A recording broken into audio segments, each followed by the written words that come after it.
Egerian, salam lestari. Akhirnya penantian yang ditunggu-tunggu setelah belasan purnama, akhirnya program baru dari Eger tayang juga. Namanya adalah Eger Q&A. Eger Q&A merupakan sebuah program di mana Egerian bisa melakukan tanya jawab langsung kepada tim expert dan brand ambassador Eger. Dan tentunya pertanyaan-pertanyaan tersebut akan diunggah ke dalam akun YouTube Eger Adventure. Nah, pada episode 1, episode perdana ini nih, Eger Q&A akan menayangkan dan akan menjawab semua pertanyaan dari Egerian tentang mendaki yang aman dan nyaman. Ingat, yang aman dan nyaman. Tentunya saya di sini nggak akan sendirian. Saya akan ditemani oleh seseorang yang sudah expert, seseorang yang terkenal banget, yang udah melanglang buana kemana-mana. Bukan hanya di Gunung Indonesia, tapi di berbagai gunung di luar negeri juga. Pengalamannya udah segudang. Dari saya belum lahir, saya masih muda loh. Dari saya belum lahir sampai sekarang beliau ini masih eksis dan masih melakukan kegiatan mendaki gunung tentunya dengan aman dan nyaman. Oke, sebelum kita kenal lebih lanjut siapa sih yang akan menjadi narasumber kita kali ini, kita bakalan lihat dulu nih cuplikan singkat tentang video perjalanan beliau ketika mendaki gunung atau sedang berekspedisi. Check it out.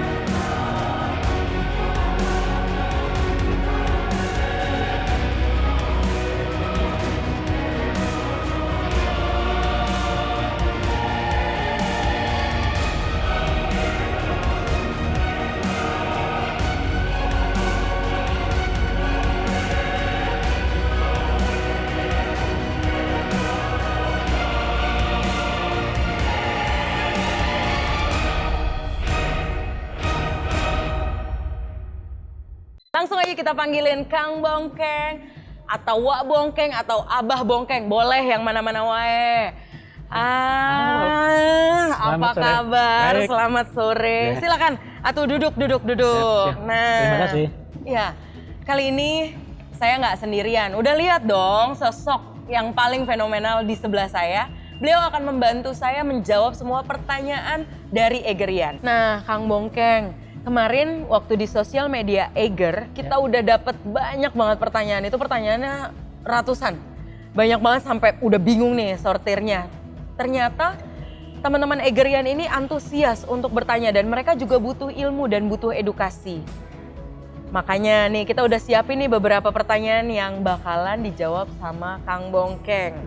Oke. Oke, langsung aja ya kita masuk ke pertanyaannya. Silakan. Nih. Oke. Sebelumnya kita akan bahas pertanyaannya, kita klasifikasikan dari yang pertama, pembahasan pertama adalah tips mendaki gunung yang aman dan nyaman. Oke, yang aman dan nyaman harus diingat. Kemudian yang kedua kita akan membahas tentang kesehatan dalam mendaki gunung sesuai dengan pertanyaan Egerian. Ya. Yang ketiga adalah perlengkapan dalam mendaki gunung karena semua komponen ini adalah komponen yang penting. Betul. Setuju? Siap. Oke, kalau gitu tweet pertama. Nah, ini saya dapat tweet dari yang namanya Anggia 10. A-nya harus banyak nih, Anggia 10. Salam lestari, Kang Bongkeng. Bagaimana sih cara mendaki yang aman dan nyaman untuk para pendaki pemula? Nah, atuh saya juga pengen dengar karena saya juga masih pendaki pemula. Sok atuh Kang Bongkeng dijawab. Ya, aman dan nyaman buat para pendaki pemula. Harusnya ya, sebelum kita ya, mau melakukan pendaki gunung, harus persiapan dulu sebenarnya. Jadi harus tahu apa arti mendaki gunung itu. Oke. Jangan sampai nggak tahu yang dilakukan ya. Betul. Oke. Jadi apa aja sih yang harus dilakukan pada saat mendaki gunung? Itu sangat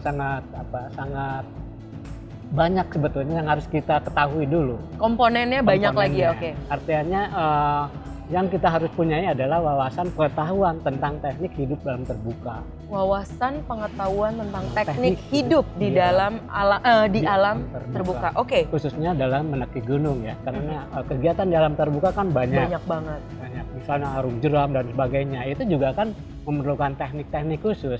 Nah, di dalam pendakian gunung juga demikian. Gitu. Oke. Jadi tidak asal kita pergi ya, bermodalkan keberanian. Modal nyali nekat. Nyali nekat, dan terjadilah sesuatu yang tidak diharapkan. Oke. Jadi sebetulnya ya itu tadi, mendaki gunung itu kan punya risiko yang cukup tinggi. Jadi apa-apa yang harus kita lakukan di sana pada saat kita terjebak dengan sesuatu yang tidak kita inginkan, misalnya tersesat dan sebagainya, ya kita harus bisa mempertahankan diri untuk tetap hidup. Kan? Ya artinya kita harus punya ilmunya. Ilmunya apa sih? Gitu. Kalau misalnya kita tersesat, kehabisan makanan, ya harus berbuat apa dengan makanan yang harus kita konsumsi tersebut. Jadi sebelum kita memulai melakukan pendakian gunung pada khususnya, yaitu harus berbekalkan pengetahuan tentang teknik hidup dalam terbuka. Oke, itu paling dasar banget. Jadi kita harus tahu dulu nih apa yang harus kita lakukan kalau kita memang mau mendaki gunung. Kita sudah pelajari resikonya, kita sudah pelajari apa yang ada di situ. Misalkan ilmu survival, ilmu mountaineering, navigasi dan segala macamnya. Oke, Anggia sudah jelas ya? Kalau gitu kita lanjut ke pertanyaan berikut. Tweet kedua nih, tweet kedua dari Risa Habagas. Risa Habagas. Nah, Risa Bagas. Kang, seandainya tersesat saat naik gunung dengan keadaan logistik minim dan navigasi minim, cara menyikapi situasinya bagaimana? Kalau saya mungkin ada. Ya, sebetulnya kalau kita tersesat ya itu tadi. Pertama ya pastinya itu akan terjadi di suatu saat atau di suatu waktu terhadap diri kita. Nah, kalau kita sudah punya pengetahuan tentang bagaimana sih harus mempertahankan hidup dalam kondisi seperti itu, artinya di situ adalah pengetahuan tentang survival ya. Yeah. Nah, kalau kita sudah mengenal tentang pengetahuan survival, itu sangat mudah sekali. Betul. Nah, udah tahu ya dia harus gimana. Harus bagaimana? Artinya kalau makanan minim, ya mungkin pertama kalau kita tersesat dengan makanan minim, lebih baik berhenti di tempat. Cari kondisi yang situasi sekitar yang area aman. Sekitarnya yang aman, mungkin untuk kalau kemungkinan kita harus bermalam ya bermalam di situ. Dan juga lihat di sekitar apakah mungkin ada banyak tumbuh-tumbuhan yang mungkin bisa kita makan. Nah kalau tidak ya geser dikit lah. Atau mungkin juga masalah sumber air ya. Sumber air ya benar. Lebih baik kalau mendekat ke sumber air. Menurut Kang Bongkeng modal utamanya adalah dalam menyikapi keadaan di mana logistik minim dan navigasi minim, yang pertama memang harus membekali diri dengan ilmu survival. Betul. Pelajari, kali ini bisa belajar di mana aja, di Google sudah ada, di internet, di sosial media, dan tentunya di Eger juga ada loh. Apalagi di situ mengatakan bahwa minim navigasi. Betul. Lebih baik berhenti karena udah pasti kalau kita memang dalam pendakian memenuhi prosedur yang benar, artinya pada saat kita mau mendaki lapor ke tempat pos pendaftaran dan sebagainya, itu udah tercatat berapa hari dan kita bergerak ya. Sehari belum bergerak udah dinyatakan hilang, itu akan dicari. Jadi terpantau ya. Nah berarti ini juga penting dong buat Sobat Egerian, harus tahu bahwa mendaki gunung itu kita harus daftar registrasi. Kenapa? Karena untuk misalnya amit-amit kalau ada kejadian itu bisa gampang dilacak, apalagi kalau tidak punya modal navigasi. Betul. Kurang ilmu navigasi. Jadi jangan bangga jadi pendaki ilegal ya. Betul. Jadi harus daftar biar kalau terjadi apa-apa bisa dilacak. Pertanyaan selanjutnya. Siap. Sambil diminum atuh. Oke, terima kasih dengan kopinya. Iya dong, biar santai. Pertanyaan selanjutnya saya punya dari Instagram. Masih tentang mendaki gunung yang aman dan nyaman. Pertanyaan berikutnya dari Sprabu. Mudah-mudahan saya nggak salah baca ya. Ini kalau di spell SPRABOE. Sprabu. Spraboe, oke? Pertanyaannya adalah bagaimana memanage pendakian dengan jumlah personil lebih dari 5 orang? Bagaimana mengatur langkah agar tetap konstan selama pendakian? Personil lebih dari 5 orang dan bagaimana cara mengatur langkah agar tetap konstan selama pendakian? Oke. Artinya ini mendaki secara kelompok ya? Ya. Ya, kalau mendaki secara kelompok, kita harus sudah dapat mengatur atau memperdayakan manajemen pendakian ya. Di situ kita harus sudah punya tugas dan fungsi masing-masing dari satu kelompok itu. Oke. Terus ada seorang leadernya atau pemimpin dari pendakiannya itu sendiri, dan ya yang lainnya sebagai pendukung, artinya yang mempunyai tugas dan fungsi masing-masing. Udah dibagi ya? Udah dibagi. Oke, itu bagian dari menyusun sebuah manajemen pendakian. Betul. Oke, Ya. selanjutnya? Selanjutnya tadi pertanyaan. Bagaimana mengatur langkah agar tetap konstan selama pendakian? Bagaimana mengatur langkah? Ya, itu adalah mungkin sudah masuk ke teknis ya dalam suatu perjalanan yang bisa dikatakan gimana caranya untuk mengurangi tak capek lah dalam perjalanannya. Benar. Ini sepertinya tujuannya itu karena mendaki gunung pasti capek, tapi bagaimana mengatur langkahnya agar tetap konstan? Sebetulnya mungkin kita bisa dengan mengatur waktu, misalnya kita sepakati dengan kelompok itu. Gimana kalau kita untuk pendakian ini berjalan misalnya setiap 1 jam berhenti. Jadi Istirahat. 1 jam kita jalan, berapa menit kita berhenti. Itu untuk 1 jam. Atau mungkin lebih baiknya kalau buat para pemula, kita lakukan itu per 15 menit. 15 menit. Per 15 menit berhenti, sedikit menegak air ya untuk membasahi Tenggorokan. ya. Itu akan lebih baik. Oke, jadi 15 menit jalan, tapi berhentinya jangan setengah jam ya. Jangan sengaja. Nggak nyampe-nyampe. Ya. Oke, jadi jalan 15 menit kemudian berhenti aja, sebentar hanya untuk menenggak air. untuk basahin tenggorokan aja. Oke. Dan bergerak. Nah, tapi kalau udah terbiasa seperti halnya mungkin saya dalam perkegiatan dalam pendakian itu saya akan bergerak 1 jam jalan, berhenti, artian istirahat itu sekitar 2 menit. 2 menit? Berhenti. 1 jam 2 menit? Saya Ya. udah ngap-ngapan. Itu. Jadi di medan seperti apapun, tapi kita udah sepakati lah dalam pergerakan itu. Jadi konsepnya dengan waktu yang kita tentukan 1 jam gerak, bahkan kadang-kadang ya kalau mungkin setingkat saya udah bisa 2 jam jalan, berhenti 5 menit, istirahat, bergerak lagi. Bergerak lagi. Oke, Jadi kita bisa menghitung jarak juga gitu. Oke. Jadi pengaturan antara jarak, ketepatan waktunya juga sudah teratur ya. Teratur. Dan itulah di situ akan menimbulkan langkah konstan karena memang sudah ritmenya sudah diatur. Betul. Dan tentunya langkah yang konstan selama pendakian tentunya harus didukung dengan olahraga dong. Betul. Ya kan, karena untuk Ya. untuk melakukan perjalanan 1 jam kemudian berhenti 2 menit itu berat untuk Ya. pendaki pemula. Kalau olahraga itu udah pasti ya, Ya. karena memang kegiatan mendaki gunung itu ya memerlukan stamina yang baik. Jadi harus tetap kita olahraga. Jadi di dalam pendakian itu yang kita butuhkan yaitu fisik, ya, pengetahuan dan mental tentunya. Fisik, pengetahuan, mental. Catat, bakalan keluar di ujian berikutnya. Betul. Ini penting banget nih, ini ilmu yang paling dasar banget. Iya. Dan juga yang mesti kita ketahui di dalam kegiatan mendaki gunung itu ada 2 faktor yang membahayakan buat diri kita, buat jiwa kita. Oke, ada 2 faktor yang membahayakan buat jiwa kita. Apa aja tuh?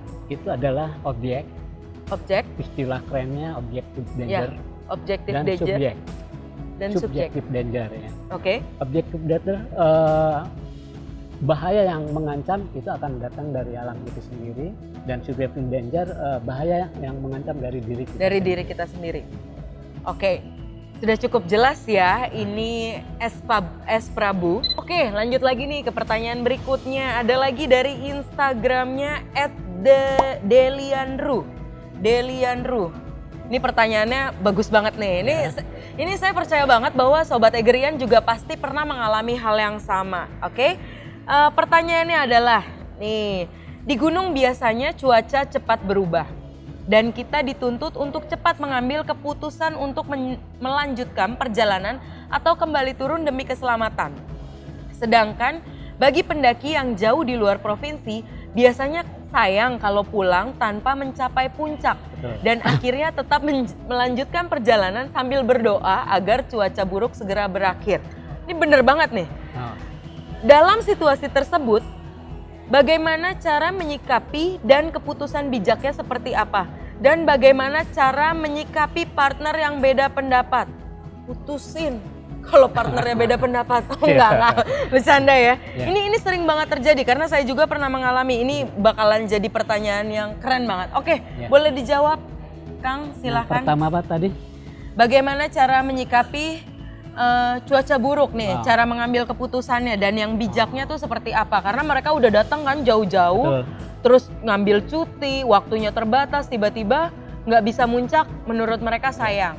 Menurut Kang Bongkeng seperti apa? Oke, untuk menyikapi hal-hal demikian, khususnya untuk cuaca ya, itu juga kita sebetulnya bisa kembali ke masalah wawasan pengetahuan ya. Oke. Kalau kita seorang pendaki gunung, bisa menaksir atau menguasai tentang pengetahuan tanda-tanda alam yang akan terjadi, itu kan sampai sejauh mungkin kondisi cuaca ya, itu akan kita bisa tebak. Nah tapi kalau kita misalnya suatu saat memang pada saat bergerak tiba-tiba cuaca berubah, itu juga kita harus lihat sampai sejauh mana perubahannya, apakah membahayakan atau tidak. Betul. Nah, kalau mungkin sampai membahayakan ya lebih baik mundur. Betul, gitu. karena bukan mau nganter nyawa kan ke gunung. Iya, itu adalah malah kalau menurut saya itu adalah keberanian yang istimewa buat saya. Seorang pendaki yang berani bukan berarti dia berani untuk mengatasi kematian. Bukan menentang nyawa ya. Menentang nyawa, melabrak hal-hal yang tidak mungkin untuk bisa dia pertahankan. Gitu. Tapi pendaki yang berani adalah, yang mempunyai keberanian istimewa adalah dia yang berani mengambil keputusan. Mengambil keputusan tidak. Oke. Itu jawabannya. Nah, kemudian bagaimana cara menyikapi partner yang berbeda pendapat? Biasanya nih kalau dalam grup ya, sebagian ada yang bakalan bilang, oh saya maunya tetap naik. Sebagian ada yang bilang, saya mau turun aja deh. Sebagian ada yang bilang, ya saya di tenda aja deh ngambil amannya. Menurut Kang Bongkeng gimana nih? Dia nanya bagaimana cara menyikapi partner yang berbeda pendapat? Ya biasanya kita harus ada kesepakatan dari teman-teman yang lain juga. Tapi kalau pendaki gunung yang sudah terbiasa ya, artinya bukan seorang pemula ya. Karena kita sudah berbagi tugas dan berbagi pengetahuan tentunya, sudah sangat-sangat kenal banget dengan sesamanya, karakternya sejauh mana mereka itu tidak akan terjadi seperti itu. Oke. Dia akan saling pengertian. Tapi biasanya memang kalau untuk pendaki pemula pada khususnya, hal itu akan terjadi. Nah itu memang agak sulit, tapi biasanya kan dalam satu kelompok tuh biasanya akan disepakati suara yang terbanyak ya. Voting. Oke, jadi tetap jalurnya kita akan mengambil voting ya. Oke, artinya di sini juga kita akan mengenali siapa yang akan menjadi partner kita. Betul. Dalam perbedaan pendapat wajar dong. Apalagi di gunung sifat manusia bakalan kelihatan dong. Iya, makanya kalau berkelompok yaitu tadi kita harus sudah tahu wawasan tentang manajemen perjalanan dan adanya pembagian tugas itu. Oke. Nah, udah jelas dong ini Delianru, karena memang dalam mendaki gunung memang cuaca cepat berubah. Kita nggak bisa menentang alam, tapi seorang pendaki gunung yang mempunyai keberanian, dia tahu bagaimana. Jadi jangan takut rugi juga karena nggak nyampe ya. Betul. Dan karena dari jauh kita nggak nyampe di sana. Nggak, Iya. gunung tidak akan kemana-mana. Gunungnya kok. nggak kemana-mana, tapi uangnya yang kemana-mana. Iya. Nggak ada, itu bercanda. Itu aja ya. masalahnya. Itu Tapi aja. kan bisa dicari lagi Betul, masalah. tinggal gimana kita niatin aja. Yang Iya. jelas gunungnya nggak akan kemana-mana. Kalau memang gunungnya memanggil kita akan balik lagi ke situ. Betul, Rezekinya pasti. akan di situ. Jadi nggak usah takut kalau bertemu dengan cuaca buruk. Memang balik lagi bekali diri dengan ilmu yang banyak, Betul. dengan wawasan yang Betul. banyak, dan belajar untuk bijak Saya- dan mengontrol diri ya. Iya, saya sering kok ya seperti itu gitu. Mendatangi satu gunung itu bisa berkali-kali karena Cuaca buruk, cuaca buruk terus. Bener. Iya, pernah terjadi 3 kali baru bisa muncak. muncak. 3 kali. Datang, Tuh. 3 kali datang ya baru bisa muncak. Iya, artinya Bukan kan belum artinya jodoh. pada saat itu kita langsung Dapat ya. Iya. Benar-benar. Jadi balik lagi, memang akhirnya kita yang tahu diri kita sendiri dan kita yang bisa mengontrol ego kita sendiri ya. Karena bukan untuk menaklukkan puncaknya, tapi menaklukkan ego diri kita sendiri. menaklukkan diri kita sendiri. Iya, kalau aku mah atuh kena cuaca buruk mendingan mundur, masuk angin. Iya. Udah tua. Iya. Oke, anyway, sudah jelas ya pertanyaannya, jawabannya. Nah, dan selanjutnya nih pertanyaan berikutnya. Ada lagi masih dari Instagram tentang mendaki gunung yang aman dan nyaman. Pertanyaannya datang dari Hanina Villa. Hanina Villa. Pertanyaannya adalah bagaimana pendapat Kang Bongkeng perihal pendaki cilik yang melakukan kegiatan hiking bersama salah satu atau seluruh keluarganya, mengingat mereka di usianya yang masih dini dan akan tetapi sudah berada di alam bebas yang tentunya memiliki banyak resiko. Nah, ini kan lagi banyak banget nih Kang Iya, Bongkeng, betul. Iya. pendaki cilik yang melakukan kegiatan alam bebas termasuk mendaki gunung. Menurut Iya. Kang Bongkeng sendiri seperti apa sih? Oke, mungkin kalau bisa saya jawab ya, masalah pendaki cilik yang akhir-akhir ini memang rame ya, banyak orang teman-teman khususnya para orang tua lah membawa anaknya ke sana. Itu karena sebetulnya kalau saya lihat bukan ambisi anak tersebut sebetulnya. Oh, iya. Biasanya ya ambisi bapak-bapaknya itu ya atau Orang tuanya. orang tuanya lah. Ya oke, tidak masalah. Ya kalau mau memang memperkenalkan kegiatan mendaki gunung, kenalkan ya. Bimbing mereka, ya, kasih tahu tentang manfaat dan guna daripada mendaki gunung itu. Tapi kalau menurut saya juga untuk mengawali pendakian tersebut, jangan dulu mendaki gunung yang Sulit.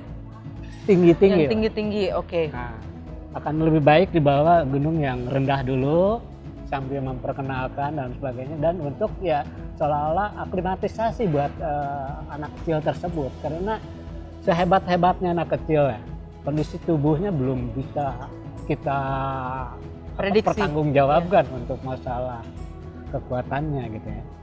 Gitu.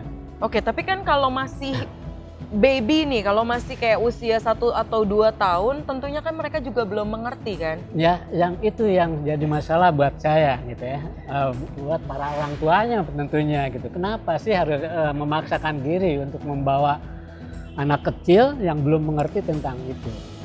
Betul. Memang baik kita mendidik anak sedini mungkin untuk memperkenalkan hal-hal yang berbau alam ini kepada mereka, supaya dia tahu bahwasannya agar lebih dalam lagi untuk mendalami hal-hal itu gitu ya. Tapi resiko apa sih yang memungkinkan terjadi bagi seorang pendaki cilik? Risikonya mungkin tidak akan terlihat. Karena dia juga belum bisa ngomong, belum bisa ngomong. ngerasain AMS, Betul. belum bisa ngerasain hipotermia ya, belum Betul. tahu maksudnya. Iya, dan kerusakan tubuhnya mungkin juga pada saat itu tidak terdeteksi atau mungkin aman-aman saja. Tapi biasanya setelah menjelang dewasa Setelah menjelang dewasa. akan ketahuan hal-hal yang berkaitan dengan masalah di mana mereka melakukan hal itu gitu. Oke, jadi bukan saat sekarang ya. Sebenarnya Ya. jadi boleh-boleh aja, cuman balik lagi kebijakan dari orang tua masing-masing. Betul. Dan tentunya sebagai orang tua harus banget mengetahui dong resiko-resikonya dan Resiko-resikonya. cara penanganannya. Betul. Balik lagi, mendaki gunung aman dan nyaman, dibekali dengan segala ilmu dan tetek bengeknya dong. Betul. Tetek Oke. bengeknya ya melingkup masalah peralatan tentunya ya. Melingkupi masalah perlengkapan. Oke, selanjutnya nih ada pertanyaan masih dari Facebook tentang mendaki gunung yang aman dan nyaman. Pertanyaannya datang dari Heri Budiman. Heri Budiman. Wak Bongkeng, saya dulu pernah tergabung dalam tim eksplorasi. Pernah sempat terpisah dari tim di tengah hutan. Sadar sendirian di hutan, tiba-tiba saya panik. Karena panik, saya jadi setengah berlari dan terjatuh. Bangkit lagi, jalan, berlari, jatuh lagi, sampai 3 kali saya baru sadar penuh bahwa saya panik. Ini kayak lagu ya. Dia berlari, terjatuh, dan tak bisa bangkit lagi, oke? Pertanyaannya adalah, bagaimana mengetahui dan mengatasi panik sedini mungkin? Karena sering banget nih memang, panik itu alami ya, kayaknya alami banget ya. Memang alami, tapi kalau seseorang yang sudah punya wawasan pengetahuan tentang masalah survival pada khususnya, itu tidak akan Mengalami panik mengalami hal tersebut. itu. Oke, iya karena memang dia nih baru sadar setelah dia udah 3 kali jatuh. Sadarnya telat banget nih. Iya. Baru dia sadar bahwa dia itu panik. Nah, bagaimana cara dia mengetahui bahwa dia sedang panik? Sebetulnya ya, untuk melawan panik itu, kalau apalagi dia udah menyadari bahwa dia panik, ya udah lebih baik ya stop untuk berhenti di tempat tersebut. Oke, Dan mengingat kembali pada saat dia terpisah. dan kepanikannya seperti apa pada saat itu, dia harus mengingat kembali di mana saat aku terpisah dan sebagainya. Oke, ada nggak nih Kang Bongkeng, apa yang pertama kali kita harus lakukan pada saat diri kita panik? Misalkan tadi Kang Bongkeng bilang bahwa kita harus diam. Ada nggak yang harus kita lakukan? Misalnya apa, tarik nafas atau apa segala macam. Yang paling simpel banget yang harus dilakukan pada saat kita sadar bahwa diri kita itu panik. Iya itu tadi, pertama ya kita harus relax ya, Tenang. tenang. Ingat-ingat pada saat kita terpisah atau tersesat tuh mulai dari mana. Dan kalau bisa lihat di Sekeliling. di sekeliling kita untuk masalah kondisi areal di mana kita tersesat. Apakah ada kemungkinan kita untuk bisa bertahan stop di sana selama-lamanya misalnya, atau kemungkinan karena kondisinya tidak memungkinkan, kita lihat mungkin kurangnya tumbuh-tumbuhan yang kita bisa makan nanti kalau kita bertahan lama di situ, jauhnya dari sumber air dan lain sebagainya lah, mungkin dari gangguan binatang juga, itu harus diperhatikan banget. Oke, jadi yang paling dasar banget ketika kita sadar pada saat kita panik adalah kita harus tenang. Tenang, coba berpikir tenang, karena kalau dalam keadaan kita gelisah, kita nggak bisa berpikir dong. Betul. Dari pikiran tenang tersebut kita mengingat kembali apa yang sudah kita lewati, jalur mana yang kita lewati. Betul. Makanya berarti kaitannya dengan navigasi juga dong. Pada saat jalan kita harus mengamati kanan kiri kita, sekeliling, orientasi medan. Orientasi medan. Betul, oke. Berarti ini sudah kejawab ya. Tadi mengetahui paniknya, bagaimana mengetahui dan mengatasi panik. Tadi mengatasi paniknya, nah dia baru mengetahui paniknya. Jadi dia setelah jalan, setelah jatuh, setelah bangun, sampai 3 kali baru dia sadar bahwa dia tuh lagi panik sebenarnya. Betul. Puk. Puk Mas Heri Budiman, tadi udah kejawab ya. Saat mengetahui diri panik biasanya itu dari diri kita sendiri. Betul, iya. Jadi kalau kita udah tahu bahwa kita panik, jangan mencoba lari lagi, tapi diam.